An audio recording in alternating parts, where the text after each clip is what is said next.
రమాదేవి గారు సంవత్సరం పరిపాలన పూర్తవుతుంది కూటమి ప్రభుత్వం అధికారంలోకి వచ్చి. ఇప్పటికే అంటే సంక్షేమ పథకాలు అమలు చేయలేకపోతున్నారు అనే మాటకి చెక్ పెడుతూ ఈ రోజున తల్లికి వందనం కానివ్వండి, అలాగే రైతు అన్నదాత సుఖీభవ పథకం కానీ రేపు 12వ తారీఖు ఆగస్టు 15 నుంచి మహిళలకు ఫ్రీ బస్సు కూడా అనౌన్స్ చేశారు. ఒక్కొక్కటి నిదానంగా చేసుకుంటూ వస్తున్నారు. కానీ జగన్మోహన్ రెడ్డి గారు మాత్రం సంవత్సరం కళ్ళు మూసుకున్నాం కదా, 3 ఏళ్ళు కళ్ళు మూసుకోండి, సినిమా చూపిద్దాం అంటున్నాడు. ఏమి మీ కామెంట్ ఏంటి? నమస్కారం అండి. ఫస్ట్ కూటమి సంవత్సరం మరి అవ్వబోతుంది. కూటమి అధికారంలోకి వచ్చి ప్రజలంతా కూడా చాలా హ్యాపీగా ఉన్నారు. 1 ఇయర్ నుంచి గత 5 ఏళ్ళలో పడ్డ బాధలన్నీ కూడా మర్చిపోయి కాస్త ఇప్పుడిప్పుడే కోలుకుంటున్నారు. మానసికంగా కానీ, సాంఘికంగా, ఆర్థికంగా అన్ని రకాలుగా కూడా. ఎంత పొల్యూట్ చేశాడో జగన్మోహన్ రెడ్డి గత 5 ఏళ్ళలో, ఎంత నాశనమైందో, ఎంత విధ్వంసమైందో ప్రతి ఒక్కళ్ళు కూడా ఎఫెక్ట్. ఒక తుఫాను వెలిసిన తర్వాత ఎలా మళ్ళీ ఇంటిని చక్కబెట్టుకుంటామో ఆ విధంగా మరి ఇవాళ చక్కగా అందరూ కూడా సర్దుబాట్లు చేసుకుని ఒక్కొక్కళ్ళు ప్రభుత్వం నుంచి రావాల్సిన ఏదన్నా మరి పథకాలే కానీ, వాళ్ళకున్న సమస్యలే కానీ, అలాగే ప్రతిదీ కూడా ఈ కూటమి ప్రభుత్వంలో చక్కగా దగ్గరుండి అన్నీ కూడా చక్కగా చేయించుకుని హ్యాపీగా వాళ్ళు మరి లైఫ్ నీట్గా లీడ్ చేసుకునే పరిస్థితి ఈ రోజున ఈ ప్రభుత్వంలో, ప్రత్యేకించి ఈ కూటమి ప్రభుత్వంలో రావడం ప్రజలందరికీ చాలా చక్కటి వాతావరణంలో ఉన్నామండి. నిజమైన ప్రజాస్వామ్యానికి ఇది ఒక అర్థము. అట్లాగే చూసుకుంటే మరి జగన్మోహన్ రెడ్డి అనే ఒక గజ దొంగ పకటి కళ్ళకు అంటున్నాడండి. జనము గత 5 ఏళ్ళు చేసిన పాప పనులకి మరి 11 సీట్లు ఇచ్చి వైనాట్ 165, 175 అంటూ పిచ్చి కోతలు కోసాడు గతంలో. అట్లాంటి మనిషిని జస్ట్ 11 రెడ్డిగా నామకరణం చేసేసి 11 సీట్లు ఇచ్చి నువ్వు మూల కూర్చో, నువ్వు దేనికి పనికిరావు, ప్రతిపక్ష హోదాకు కూడా పనికిరావని చెప్పి జనాలు కూర్చోపెడితే ఇంకా జగన్మోహన్ రెడ్డి ఎలా డ్రీమ్స్లో ఉండాడు తెలుసండి. పగటి కళలు అంటారు కదా, అలాంటి పగటి కళల్లో పాపం తను కానీ, తన కార్యకర్తలు కానీ, తన మంత్రివర్గం కానీ, మరి తన ఎమ్మెల్యేలు కానీ వాళ్ళందరినీ కూడా ఒక డ్రీమ్స్లోకి నెట్టేసేసి ఊహాజనితమైన ప్రపంచంలో వాళ్ళందరినీ కూడా ఆశలు మబ్బి పెడుతున్నాడు. మళ్ళీ నేనే వస్తాను, ఒక సంవత్సరమే అయింది, కూటమి ప్రభుత్వం అయిపోయింది, ఇంకో సంవత్సరం ఆగి అంటే తెలుస్తుందంట ఎలా ఉందో రిజల్ట్స్. ఇంకో సంవత్సరం ఆగి తెలుస్తుంది. జ్యోతిష్కాలు చెప్తున్నాడు అనమాట. జాతకాలు, జ్యోతిష్కాలు అన్నీ అయిపోయినాయి. ఇక ఈ దీంట్లోకి వచ్చాడు జాతకం చెప్పడంలో. ఇప్పుడు 1 ఇయర్ చాలా ప్రజలు హ్యాపీగా ఉన్నారు. చాలా స్ట్రాంగ్గా ఉంది ప్రభుత్వం. ఎవ్వరు కదిలించలేరు. ఎటువంటి కుట్రలు కుతంత్రాలు చేయాలన్నా కూడా జగన్మోహన్ రెడ్డిని జనాలు కొడతానే ఉన్నారు, కొడతారు కూడా. అట్లాగే మరి ఈ వచ్చే 4 ఏళ్లలోనంట ఈయన మరి బాగా పుంజుకుంటాడంట. వీళ్ళ కార్యకర్తలందరూ పదవులు కూడా పనిచేసుకుంటున్నారు. ఇప్పుడు ఒక నందిగాం సురేష్ అనే ఒక వీధి రౌడీకి మరి రేపు జైల్లో పెడితే వాళ్ళ మిస్సెస్ అంట, ఆవిడ పాపం ఆవిడకు ఊహలు అట్లా ఉండయండి. ఆవిడ హోమ్ మినిస్టర్ అవుతుందని చెప్పి ఆవిడకి ఏదో కాబోయే హోమ్ మినిస్టర్ అని చెప్పి ఎవరో ఆశలు పెడుతున్నారు. ఆవిడేమో చక్కగా నవ్వుకుంటూ, భర్త అసలు జైల్లో ఉండాడని కాదండి సమస్య ఆవిడకి. ఆవిడంటే హోమ్ మినిస్టర్ అయిపోతుందంట. భర్త జైల్లోకి వెళ్ళిపోతే హోమ్ మినిస్టర్లు అయిపోతారా? అంటే వీళ్ళు ఎంత ఇదిగా సిల్లీగా ఉండారంటే, ఆశాస్పదంగా ఉండారంటే వీళ్ళ నేచర్స్ ఏంటంటే కేవలం పదవులు పంచుకోవడం, పంజారాలుగా వాళ్ళు పప్పు బెల్లాలుగా ప్రజల సొమ్ముని దుర్వినియోగం చేయడం మీదే ధ్యాస ఉంది తప్ప ఏంటంటే ఎక్కడ ఏ తప్పు దొరికిద్దా ఈ ప్రభుత్వంలో, ఎక్కడ ఎటువంటి అంటే వాళ్ళు చేసిన తప్పులకి జైల్లో పెట్టినా ఏదో ప్రభుత్వ కూటమి వైఫల్యం లాగా వాళ్ళు అధికారంలోకి వచ్చేస్తున్నట్టు, వాళ్ళకి రాబోయే పదవులన్నీ వాళ్ళు పనిచేసుకుంటున్నట్టుగా, వాళ్ళు పరపర వచ్చేస్తున్నాయి అన్నట్టుగా ఊహించేసేసుకుంటాం. ఎంత ఇమాజినేషన్, ఎంత సిల్లీగా ఉండారంటే ఇవాళ వైఎస్ఆర్ పార్టీ వాళ్ళు మతి భ్రమించేసిందండి. ఆల్రెడీ జగన్మోహన్ రెడ్డి మందులు ఆడుతున్నాడు పాపం. లండన్ మందులు బాగానే పనిచేస్తున్నట్టు ఉండయి. అప్పుడప్పుడు కొంచెం ఇట్లా బయటకు వచ్చి అప్పుడప్పుడు ఇట్లా కొంచెం తేడా వచ్చినప్పుడల్లా ఇలా ప్రెస్ మీట్లు పెడతా ఉంటాడు. అయిపోవచ్చింది వాళ్ళ పరిస్థితి, అయిపోవచ్చింది. ఏంటంటే 1 ఇయర్లో ప్రభుత్వం ఎంతో ఘనత సాధించింది. ఒక పక్కన అమరావతిని పరుగులు పెట్టేస్తుందండి. చూడండి, అక్కడికి వెళ్ళి చూస్తే 2 కళ్ళు చాలవండి.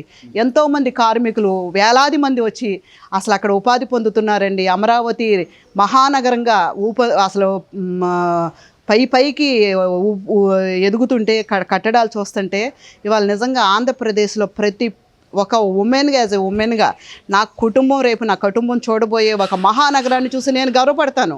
అట్లాగే ఈ రాష్ట్రం మొత్తం కూడా, ఈ రాష్ట్రానికి రాజధాని లేకుండా చేసేసి పంపించేశారు. ఈ రాష్ట్రాన్ని ఒక అనాథలాగా పంపించారు. విడగొట్టేసేసి కాంగ్రెస్ ప్రభుత్వం.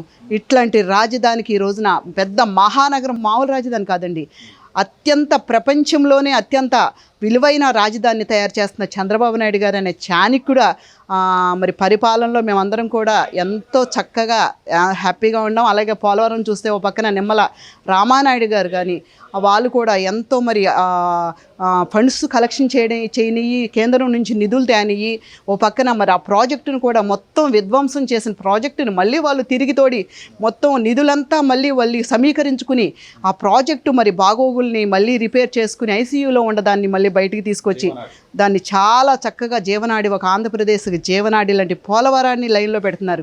ఎటు చూసుకున్న అభివృద్ధి, ఓ పక్కన సంక్షేమం పరుగులు పెట్టిస్తున్నారు. ఎటు వెళ్ళినా కూడా చక్కగా పథకాలండి. మరి రేపు మాపు మరి ఫ్రీ బస్సు అంటున్నారు. మహిళలందరూ ఎంతో ఉత్సాహంగా ఉన్నారు. అందరూ ప్లాన్ చేసేసుకుంటున్నారు, ఏం చీరలు కట్టుకోవాలి, ఎక్కడ దాకా ఇల్లు రావాలి bus యాత్రని.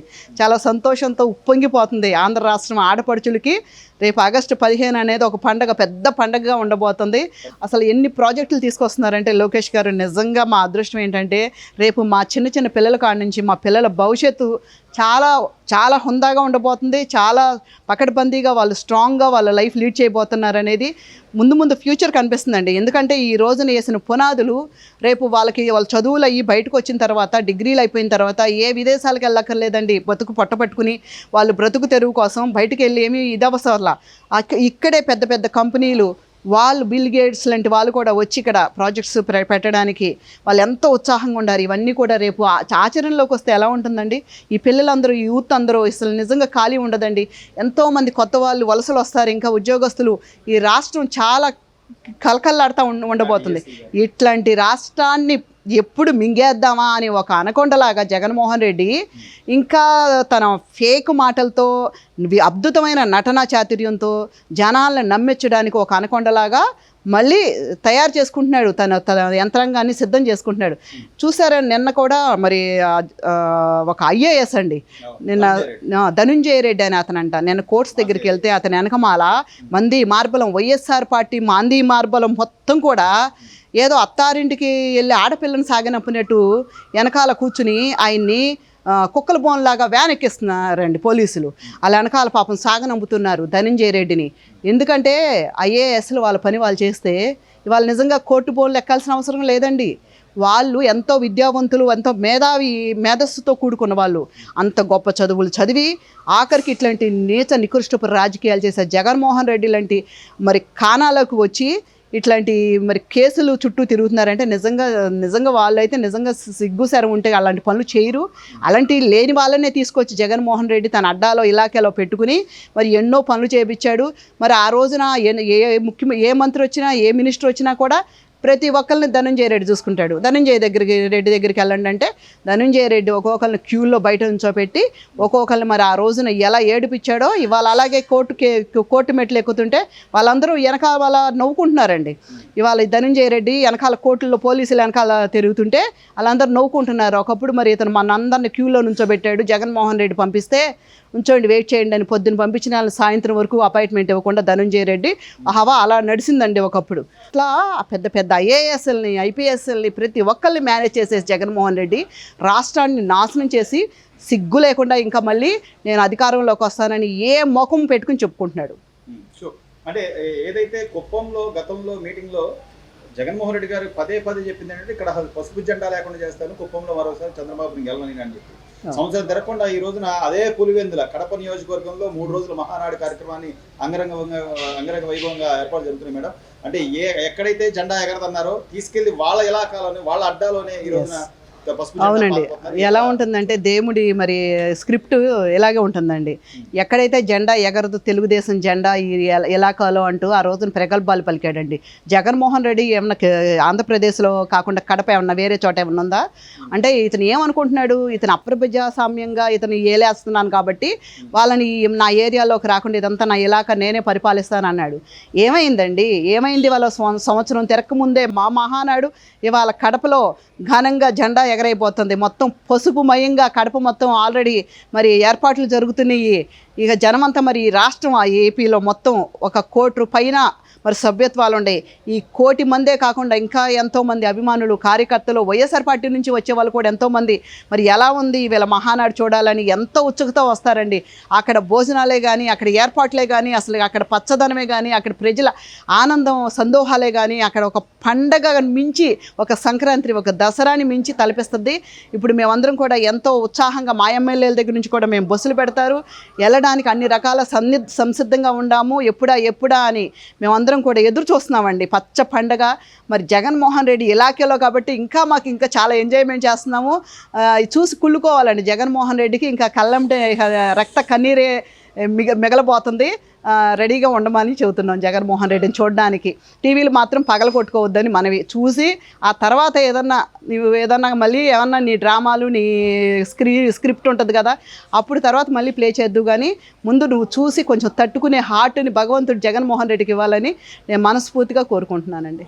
Please subscribe to Leo news for more videos.